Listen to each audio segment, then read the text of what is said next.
Part 1. 1. You will hear 3 conversations. The first and the third between 2 students, and the second between a student and a clerk. First, you have some time to look at questions 1 to 5.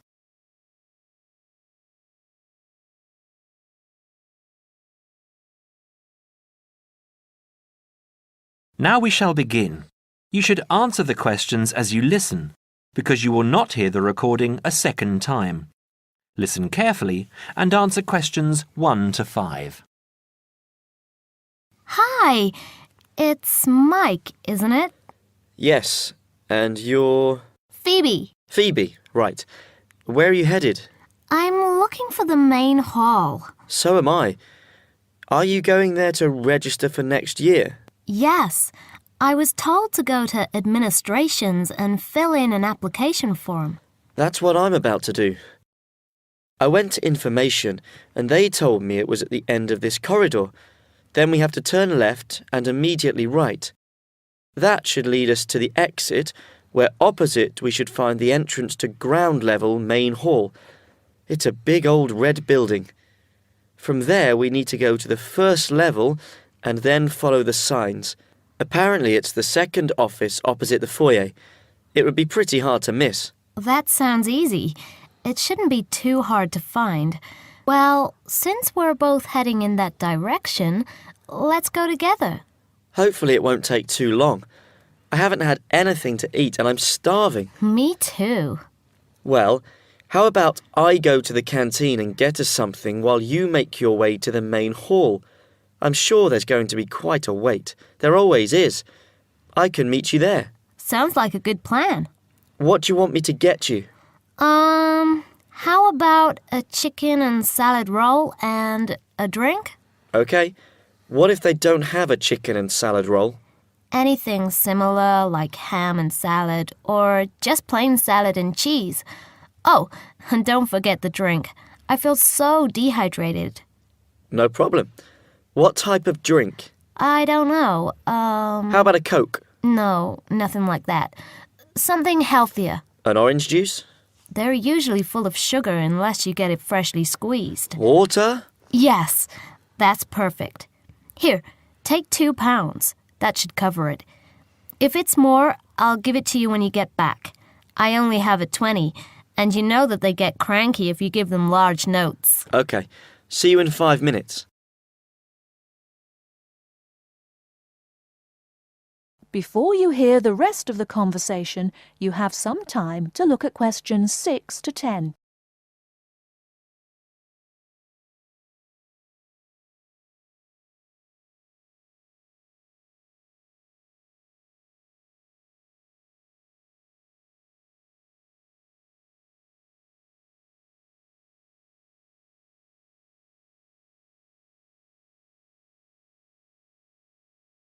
Now listen and answer questions 6 to 10.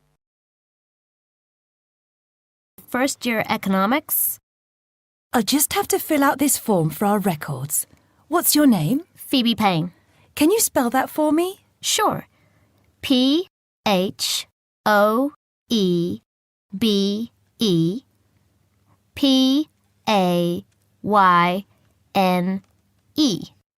Your address? 6 Wainwright Avenue. That's W-A-I-N-R-I-G-H-T,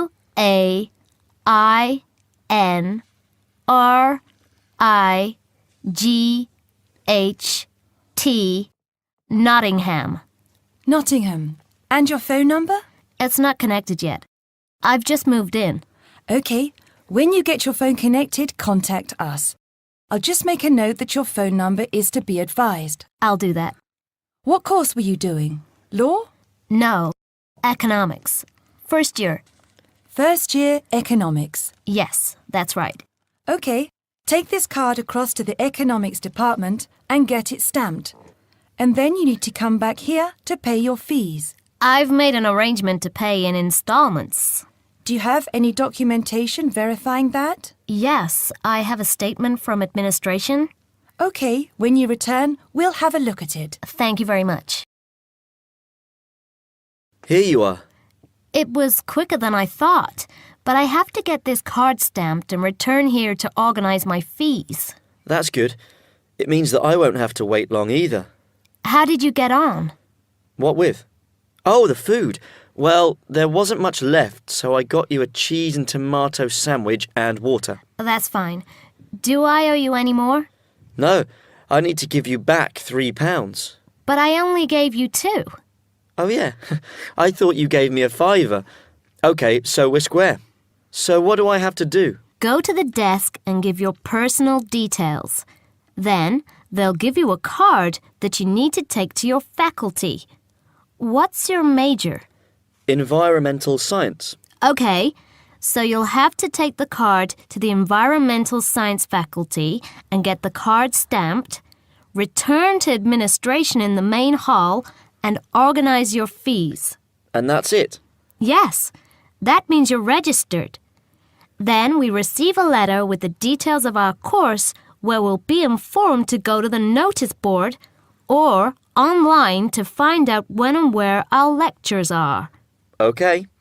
Let's have this bite to eat first. That is the end of part 1. You now have half a minute to check your answers.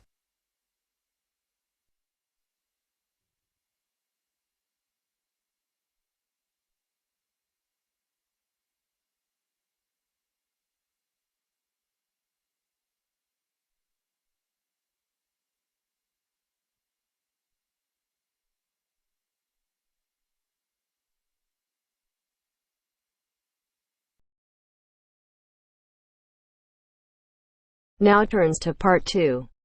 Part 2. A conversation between Mrs. Lamb, a member of the staff in a large hospital, and Andrew, who is a student in the nursing school. Mrs. Lamb is explaining the rules about visiting hours in the hospital. First, look at questions 11 to 14.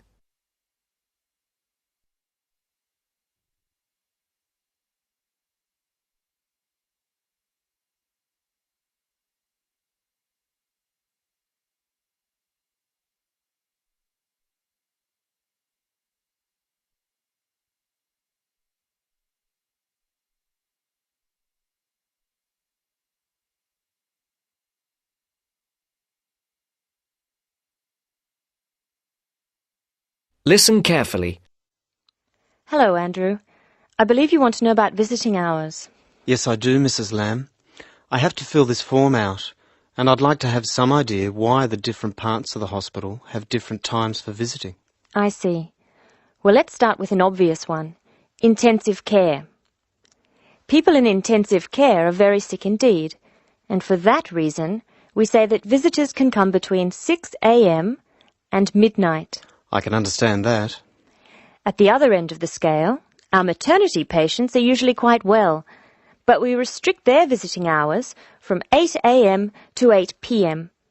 We find they get very tired if we permit visitors all the time. I see. What about the surgical wards? The doctors prefer to do their rounds early in surgical, so visiting hours are 9 a.m. to 9 p.m. Surgical patients are often on very heavy painkillers, and they aren't really very good company for their visitors. But surely the visitors come to cheer up the patient, not the other way round. Of course. And often the visitors are able to help the patient a lot. That's why we allow visitors all day, the full 24 hours in the emergency ward. They help comfort the patient while they're waiting to be diagnosed. Of course, it's not just everyone who can visit a sick patient. People in intensive care can only be visited by their immediate family. What's more, we only allow 2 people in at any time. We let children of the immediate family in to visit people in intensive care, but we don't like to do it. It's very hard on the children, and it may distress the patient. However, if the patient asks for the child, and the family agrees, that's okay. What about children in maternity? Of course we let them in. They're very pleased to see their mothers. The rule in maternity is everyone may visit, up to 6 people at a time. The maternity ward is quite sociable after all. The surgical ward must be different. It is indeed.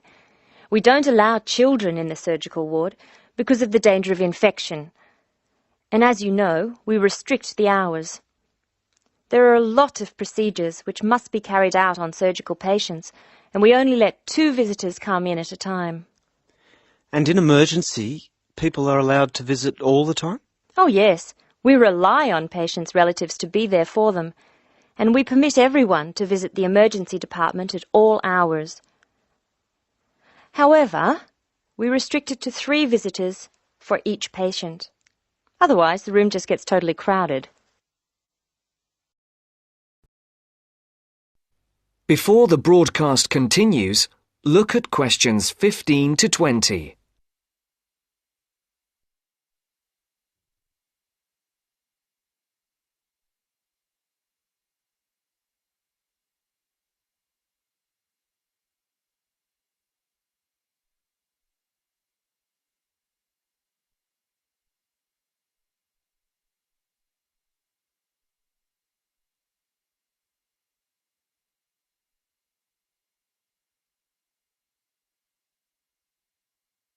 You will now listen to the second part of the talk. Now I have your schedule for the next week's observation sessions. Are you ready? Yes. Where do I start? On Monday, you'll be in male surgical in the morning and in female surgical in the afternoon. You'll be following Dr. Shea on her rounds. Thank you. And on Tuesday? On Tuesday, you'll be with Dr. Thomas in the morning and Dr. Robertson in the afternoon. No, that can't be right. You're with Dr. Thomas in the afternoon and Dr. Robertson in the morning. Do I ever get to see Dr. Kim? Yes, you'll be with Dr. Kim on Thursday and Friday. She'll take you through the children's ward and through our new teenage ward for 12 to 15-year-olds. Great. I've read a lot about that new ward. Will I see the schoolroom? Maybe another time. And what will I do on Wednesday? On Wednesday, you'll join the other students for lectures. You'll be in the Redmore lecture room between 8 and 10 a.m. and later between 2 and 3 p.m. Thank you. Do you know how big my class is? The intake this term is 200 first-year students. I'm pleased to say about 1/3 are men, which is good. Nursing used to be an almost entirely female occupation. I know. My father trained as a nurse, and he was considered very unusual. Is he still working as a nurse? Yes, he's working in a hospital in the country. I guess I just wanted to follow his example. That is the end of part 2. You now have half a minute to check your answers.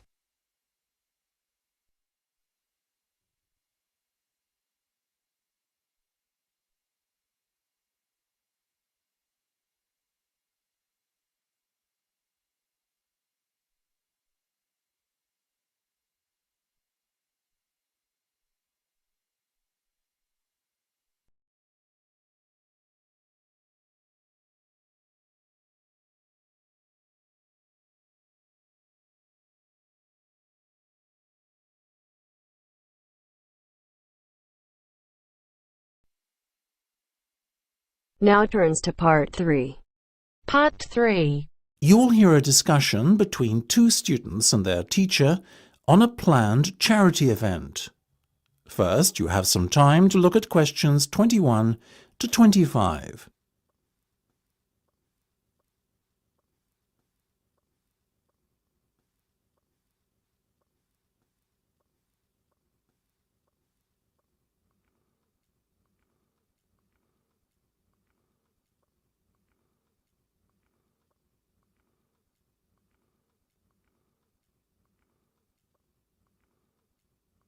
Now listen carefully and answer questions 21 to 25.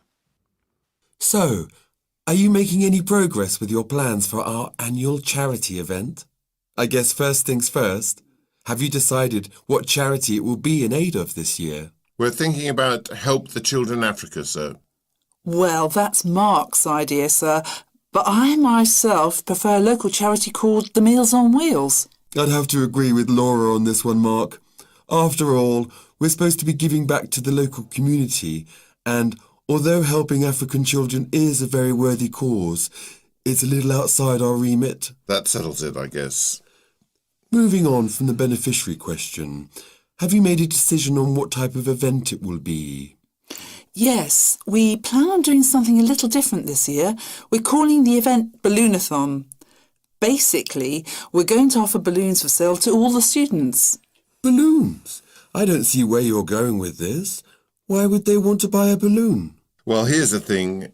We don't actually give them the balloon.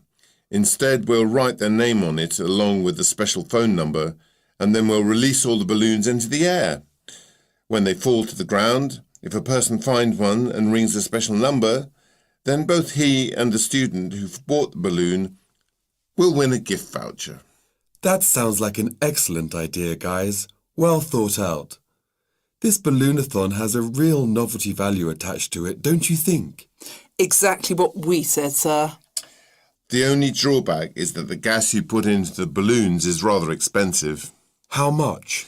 About £20 per canister, and we'll need about 10. And how many balloons are you planning to blow up?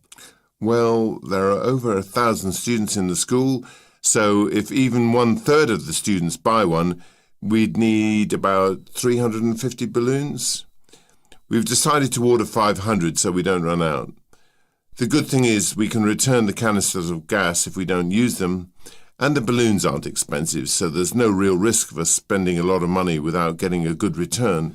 You two have really thought this one out. I'm impressed. Before you hear the rest of the discussion, you have some time to look at questions 26 to 30.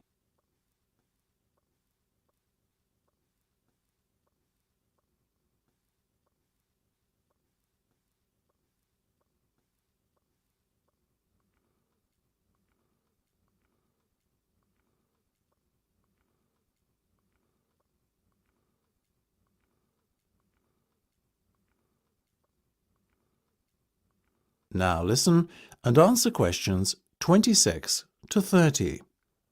Thank you, sir. So, how much money do you think we can raise?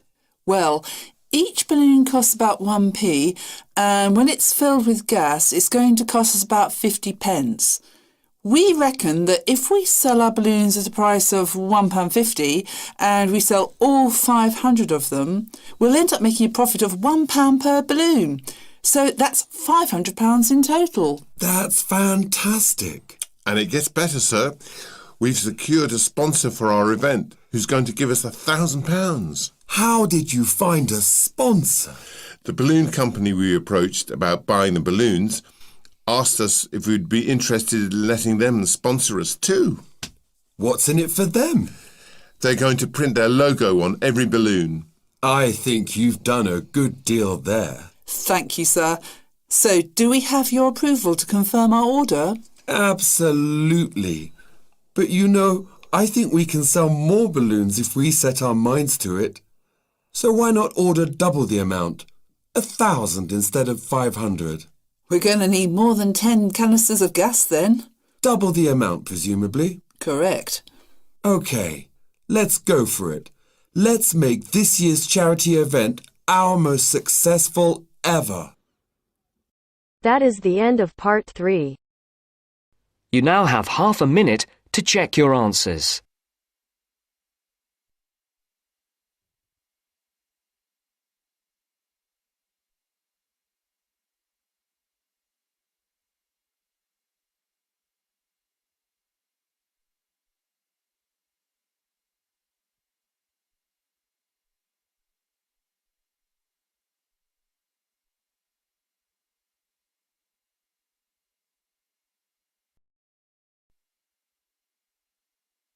Now turns to part 4. Part 4. We're going to hear a talk on wild rice. First, you have some time to look at questions 31 to 40.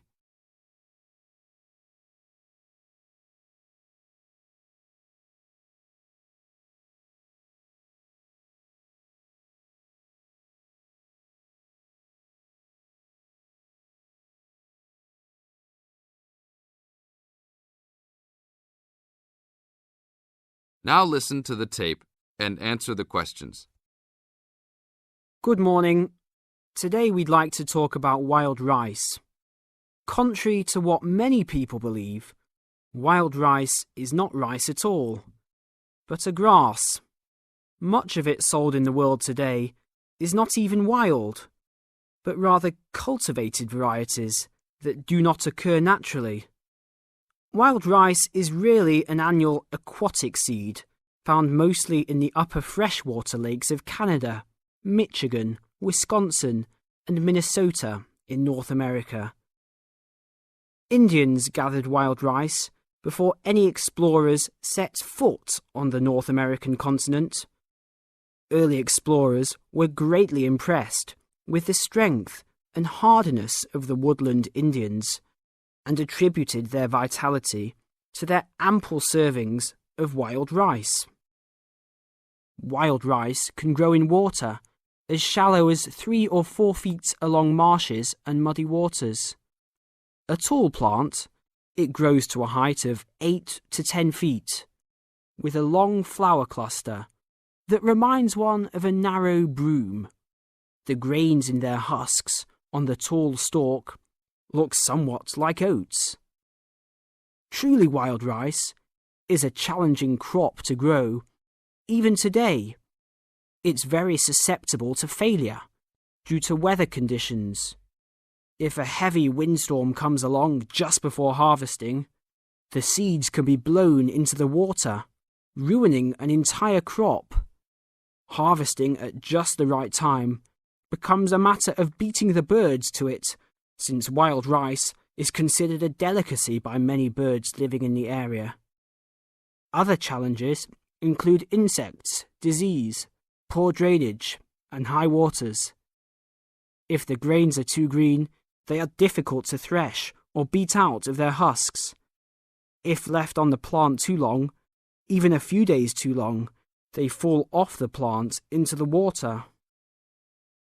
Airboats have brought about recent improvements in commercial harvesting of the wild rice, while newer techniques for parching, winnowing, and hulling have been a help in saving time and labour. Still, it takes about 3 pounds of grass seed to yield 1 pound of wild rice. Buyers should be aware of 2 types of wild rice, gathered and commercial. Foraged or hand-harvested wild rice is gradually being pushed out of the market by hybrid commercial varieties. Hand-harvested wild rice makes up less than 20% of the market today. Heirloom varieties of this foraged grain still exist. In fact, it is the only heirloom grain sold commercially. However, package labels can be deceiving. Though the label may read Indian harvested or organic, the product may be hybridized wild rice placed in freshwater lakes and gathered by Indians in airboats. Hand-harvested, organic, and from the Great Lakes region is the real thing, with superior flavour and aroma, but it may be difficult to find. Though wild rice is one of the most expensive grains, it goes a long way. Some say that 1 pound of the grain can feed 30 people. To compensate for its high cost, try combining wild rice, half and half, with brown rice. For a truly colourful presentation, try 1/3 of each: white rice, brown rice, and wild rice. That is the end of part 4. You now have half a minute to check your answers.